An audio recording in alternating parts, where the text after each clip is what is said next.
ಹಾಳೆ ಮೇಲೆ ಬರೆದು ನಮ್ಮಂತ ಜೀವನವನ್ನು ಸಿದ್ಧ ಮಾಡಿಕೊಳ್ಳುತ್ತಿದ್ದಾರೆ. ಆದರೂ ಈ ದೇಶದ ಬದುಕು ಹಾಳೆ ಮೇಲೆ ಬರೆಯುವ ನಮ್ಮಂತ ಜೀವನ ಮಾತ್ರ ಅತಂತ್ರವಾಗಿ ಸಾಗುತ್ತದೆ. ಕೆಲವು ಪತ್ರಕರ್ತರು ಮನೆಯ ಮನೆಯಲ್ಲಿ ಮೋಜಿನ ಜೀವನ ನಡೆಸುತ್ತಿದ್ದಾರೆ. ನಿಷ್ಠಾವಂತರು ಮಾತ್ರ ಒಂದು ಹೊತ್ತಿನ ಕೂಲಿಗೂ ಪರದಾಡುವ ಸ್ಥಿತಿಗೆ ಬಂದು ನಿಂತಿದ್ದಾರೆ. ಆದರೂ ನಿಜವಾದ ನಿಯತ್ತು ಎನ್ನುವ ರಕ್ತ ಹರಿಯುವವರಿಗೂ ಈ ಸಮಾಜ ಸ್ವಾಸ್ಥ್ಯ ಕಾಪಾಡಬೇಕಾಗಿದೆ. ಸಮಾಜಕ್ಕೆ ಫೋನ್ ಮಾಡಿ ಬರಲು ಹೇಳಿದ್ದೆ, ಇಷ್ಟು ಸಮಯವಾದರೂ ಬರಲಿಲ್ಲವಲ್ಲ ಯಾಕೆ?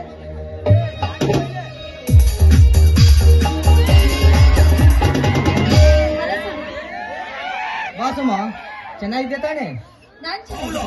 ನೀವು ಚೆನ್ನಾಗಿದ್ದೀರಾ? ನೋಡಿದ್ರೆ ಕಾಣಿಸ್ತಿಲ್ಲ ಸಮ್ಮ, ನಾನು ಹೇಗಿದ್ದೀನಿ ಅಂತ.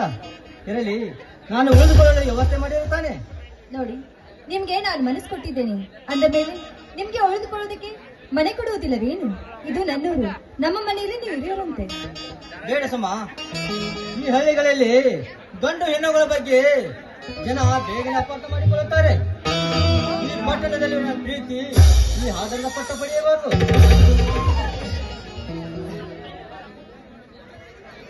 ಜೊತೆಗೆ ನಾನು ರೈತರ ಬಗ್ಗೆ ಕಾಳಜಿ ವಹಿಸಿಕೊಂಡು ಇಲ್ಲಿಗೆ ಬಂದಿದ್ದೇನೆ. ನಾನು ಬರೆಯುವ ಈ ಪೆನ್ನು ದುಷ್ಟೊಟ್ಟು ಈ ನಿನ್ನ ಕಡೆ ತಿರುಗಬಾರ್ದು ನೋಡು.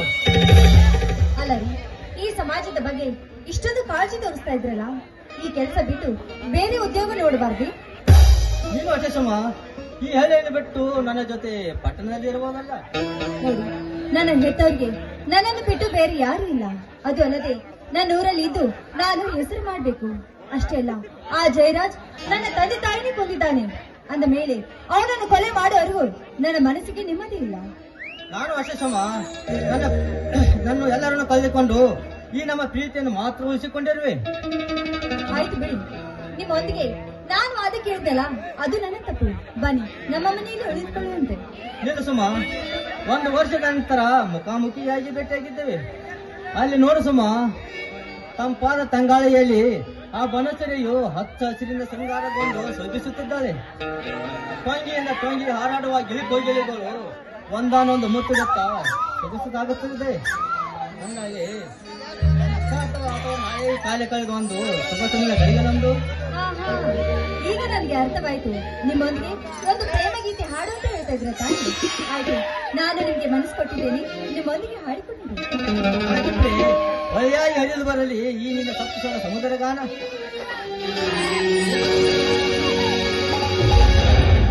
ಸಿಂಗಾರ ಸಿರಿಯೇ ಅಂಗಲಿನಲ್ಲಿ ಬಂಗಾರಗೆ ಗಾಂಧಾರಿಯಂತೆ ಕಣ್ಣುಚ್ಚಿ ಹೊಂಗನ ಸರಸ ಛಾಯೆ.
ನಾನು ಚತುರ್ದಶಕ ಭುವನ ಭಯಂಕರನಾದ ದಶಕಂಠ ರಾವಣ.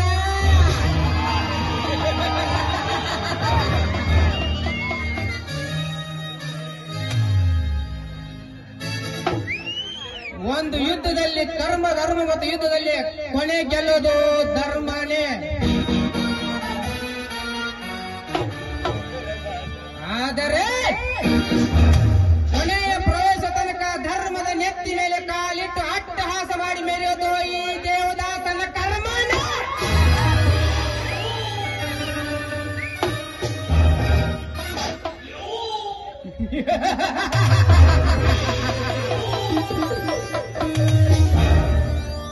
ವಿಷ ತುಂಬಿರೋ ಹಾವಿನ ನೆತ್ತಿ ಮೇಲೆ ಎಷ್ಟು ಹಾಲು ಸುರಿದ್ರೂ ಹಲ್ಲಲ್ಲಿ ವಿಷ ಕಮ್ಮಿ ಆಗೋದಿಲ್ಲ. ಹಾಗೆ ಈ ದೇವದಾಸನ ಎದುರು ಸೊಕ್ಕಿನ ಮಾತನಾಡಿದವನು ಮುಂಜಾನೆ ಹುಟ್ಟು ಸೂರ್ಯ ಮುಖ ನೋಡೋದಿಲ್ಲ.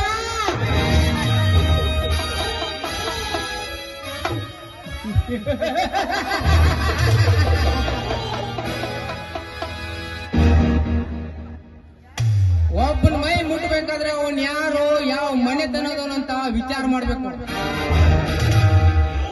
ಬಾಗಲಕೋಟೆ ಹೋಗ್ತೀವೋ ಸಿಂಹದ ವಂಶ ಅಂತಾರೆ, ಚಿತ್ರದುರ್ಗ ಹೋಗ್ತೀವೋ ಚಿರತೆ ಪರಂಪರೆ ಅಂತಾರೆ, ಹುಬ್ಳಿಗೆ ಹೋಗ್ತೀವೋ ಹುಲಿ ಮನೆತನ ಅಂತಾರೆ. ಅಷ್ಟೇ ಯಾಕೆ ಗೋಕಾಕ್ ತಾಲೂಕಿಗೆ ಬಂದು ಯಾವ ಮೂಲೆಯಲ್ಲಾದ್ರೂ ಕೇಳೋ ನಮ್ಮ ಮನೆತನದ ಹೆಸರು ಕೂಗಿ ಹೇಳ್ತಾರೆ. ಅದೇ ಈ ಪೂಜಾರಿ ಮನೆತನ.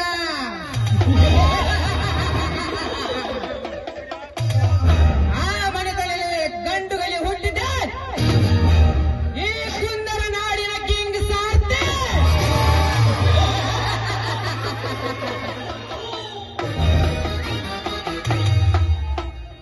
ಲೇ ಬಚ್ಚ,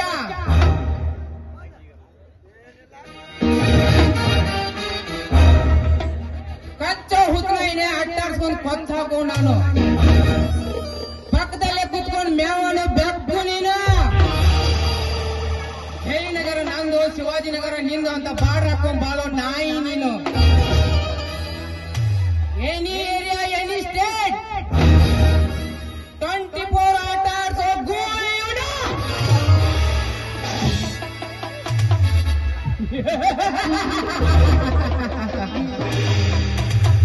ಕಲಿಯುಗ.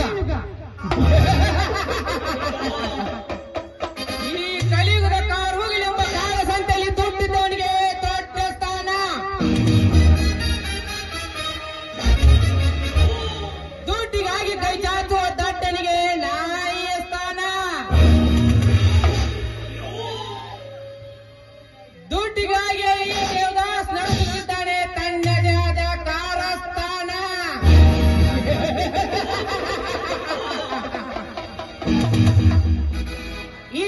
ಕುಟಿಲ ಕಾಲಸ್ಥಾನಕ್ಕೆ ಬಲಿಯಾಗದಿರುವ ಯಾವ ನರ ಪ್ರಾಣಿ ಇಲ್ಲ ಈ ಜಗದಲ್ಲಿ. ಒಂದು ವೇಳೆ ಅಂತ ನರ ಪ್ರಾಣಿ ಏನಾದ್ರೂ ಬದುಕಿದ್ದೆ ಆದ್ರೆ ನನ್ನ ಮಿಂಚಿನ ಬಲ್ಲಿ ಮೇಘನಾಳ ಪ್ರೇಮದಾಟದಲ್ಲಿ ಬಲಿಯಾಗದಿರಲು ಸಾಧ್ಯವೇ? ಮೇಘನ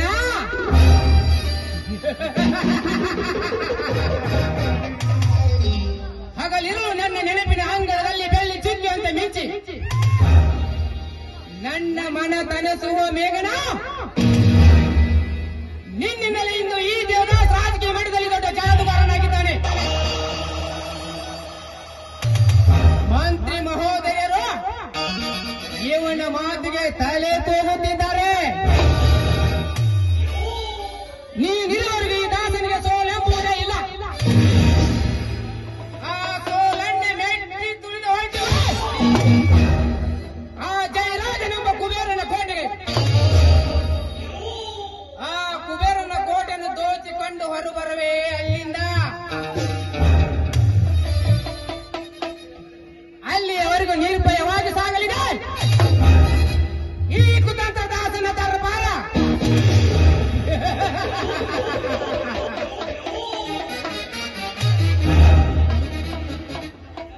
ಅಂದು ನನ್ನ ಕಣ್ಮುಂದೆ ಗೋಲ್ ಮಿಂಚಿನಂತೆ ಮಿಂಚಿ ಬರಿಯಾಗಿ ಹೋದ ಗಂಗಾ ನನ್ನ ಕನಸನ್ನೇ ನುಚ್ಚು ನೂರು ಮಾಡಿದ. ಈ ನೂರಾರು ಜನರ ಮಧ್ಯೆ ನಿಂತರೆ ಎದ್ದು ಕಾಣುವ ಈ ನಿನ್ನ ಸೌಂದರ್ಯದ ರಾಶಿ. ಆ ನೀಲಿ ಬಾನಿನಲ್ಲಿ ಮೋಡಗಳ ಮರೆಯಲ್ಲಿ ಹಾಕಿ ಮೋಡಿ ಹಾಕಿ ಸೊಯ್ಯುವ ಚಂದ್ರನಂತೆ ಹೊಳಪುಳ ಈ ನಿನ್ನ ಮೈ ಬಣ್ಣ. ಬ್ರಹ್ಮ ತನ್ನೆಲ್ಲ ಕೆಲಸಗಳನ್ನು ಬದಿಗೊತ್ತಿ ಅಡೆತಡೆಗಳಿಗೆ ಕಡಿವಾಣ ಹಾಕಿ ಸೃಷ್ಟಿಸಿ ಕಳಿಸಿದಂತೆ ದ್ವಾಪಾರಯುಗದಲ್ಲಿ ಶ್ರೀಕೃಷ್ಣನಂತೆ ಈ ಕಲಿಯುಗದಲ್ಲಿ ಕಾಮರಸಿಕನಾಗಿ ಮೆರೆದಾಡುವ ಈ ದೇವದಾಸ್ ಹಿಂದಿನಿಂದಲೇ ಹೇಳಿಯುತ್ತಾನೆ ನಿನ್ನ ಮೇಲೆ ಹೊಸದೊಂದು ಜಾಲ.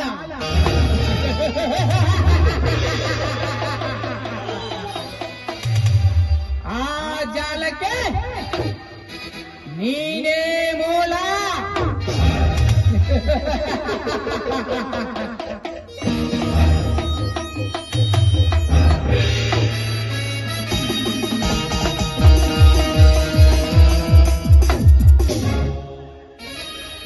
ನಾವು ಸಿಗರೇಟ್ ಫ್ಯಾಕ್ಟ್ರಿ ಕಟ್ತೀವಿ, ನೀವು ಸೇರ್ತೀರಾ, ನಾವು ಶ್ರೀಮಂತ ಆಗ್ತೀವಿ. ನಾವು ಗುಟ್ಕಾ ಫ್ಯಾಕ್ಟ್ರಿ ಕಟ್ತೀವಿ, ನೀವು ತಿಂತೀರಾ, ನಾವು ಶ್ರೀಮಂತ ಆಗ್ತೀವಿ. ನಾವು ಹಾದಿ ಬೀದಿಗೊಂದು ಬಾರ್ ಅಂಗಡಿ ಓಪನ್ ಮಾಡ್ತೀವಿ, ನೀವು ಹೆಂಡ್ರ ಮಕ್ಕಳ ಬಿಟ್ಟು ಒಂದು ಕೂಡ್ತೀರಿ, ನಾವು ಶ್ರೀಮಂತ ಆಗ್ತೀವಿ.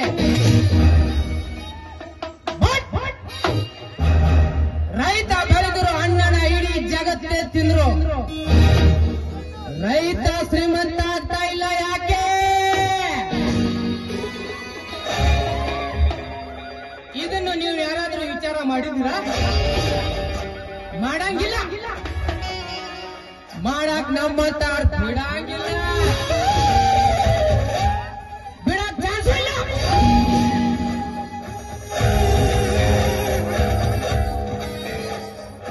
ಹಾಗೋ ಹೀಗೋ ಮಾಡಿ ಸಾಲ ಸೂಲ ಮಾಡಿ ಬೀಜ ಗೊಬ್ಬರ ತರ್ತೀರ.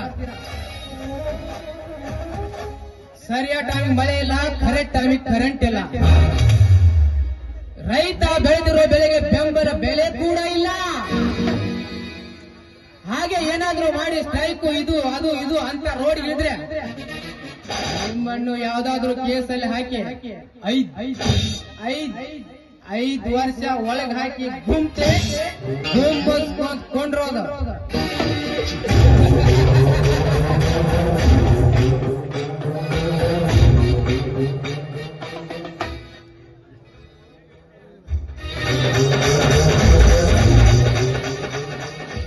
ಒಟ್ಟಿನಲ್ಲಿ ಈ ದೇವದಾಸನಿಗೆ ದುಡ್ಡು ಬೇಕು ಅಷ್ಟೇ.